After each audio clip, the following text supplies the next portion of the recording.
Lo sviluppo turistico della Sardegna riceve un contributo anche dal teatro di prosa. A Calasetta, Vittorio Gassman e gli attori della sua compagnia si imbarcano sul battello Dio Onnipotente. Fa loro da guida l'assessore al turismo Giacomo Kovacivic. Sono diretti a Carloforte, nella suggestiva isola di San Pietro, a sud-ovest della costa sarda. A bordo Gassman si sente un vecchio lupo di mare. Se ci fosse un suggeritore a portata d'orecchio reciterebbe volentieri un brano dei drammi marini di O'Neill. La traversata è piacevolissima, il mare ha indossato il più azzurro dei suoi abiti e il sole ha disteso sulle onde le sue coperte ricamate d'oro. Centinaia di persone attendono sul piccolo molo l'arrivo dell'attore e lo salutano con un applauso da serata d'onore.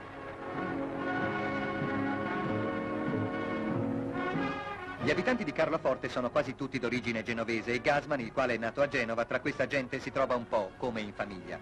Marcia trionfale dei turisti del palcoscenico attraverso le vie del paese. Ma un'accoglienza così affettuosa merita una ricompensa. Quale occasione migliore dunque per far conoscere anche a Carloforte il teatro popolare, di cui non a torto Vittorio Gassman si considera l'alfiere.